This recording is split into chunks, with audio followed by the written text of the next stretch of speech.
अरविंद केजरीवाल अपनी PR file को वजनदार बनाने के लिए दिल्ली में सीबीएसई के होते हुए दिल्ली बोर्ड ऑफ एजुकेशन उन्होंने बना दिया और झटपट पोस्टर छपवा दिए, प्रचार किया और बोर्ड को भगवान भरोसे छोड़ दिया। लेकिन अब दिल्ली की रेखा गुप्ता सरकार केजरीवाल के द्वारा बनाए गए इस बोर्ड को कचरे की पेटी में डालने जा रही है।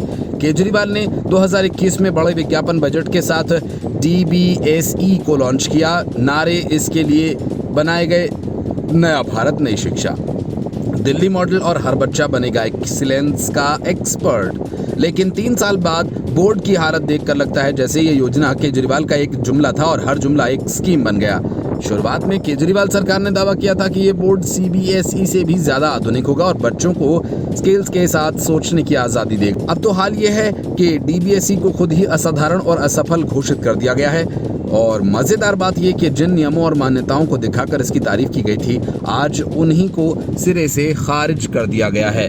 दिल्ली की मुख्यमंत्री रेखा गुप्ता ने कहा कि केजरीवाल सरकार ने नियमों के विरुद्ध दिल्ली का एजुकेशन बोर्ड बनाया और इस बोर्ड के द्वारा पढ़ने वाले बच्चों के सर्टिफिकेट विदेशों में मान्य नहीं होंगे। दिल्ली की मौजूदा सरकार का ये कहना है कि जब दिल्ली में पहले से एक सीबीएसई बोर्ड है तो दूसरे बोर्ड बनाने की आखिर क्या आवश्यकता।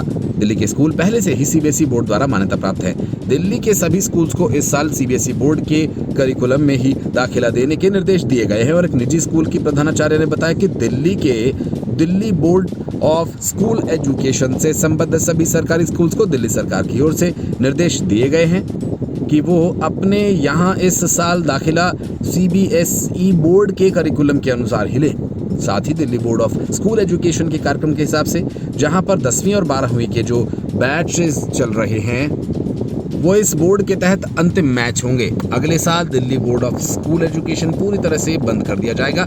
सभी सरकारी स्कूल्स को पहले ही की तरह सीबीएसई बोर्ड के अंतर्गत ही चलाया जाएगा। दरअसल डीबीएसई का पतन केवल शिक्षा का नहीं बल्कि आम आदमी पार्टी की तथाकथित नीति निर्माण की प्रक्रिया का आईना है। पहले जो कहते थे कि हम सिस्टम बदल देंगे, उन्होंने एक सिस्टम बनाकर छोड़ दिया। अब आम आदमी पार्टी कह रही है कि रणनीति के कारण बोर्ड बंद किया जा रहा है। लेकिन असली सवाल यह है कि क्या राजनीति से प्रेरित योजना बनाने का अधिकार सिर्फ केजरीवाल को था?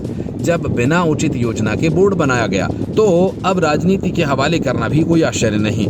ये तो वैसे ही है जैसे गड्ढे खुद खोदो और जब कोई गिर जाए तो कह दो कि दूसरे की साजिश थी।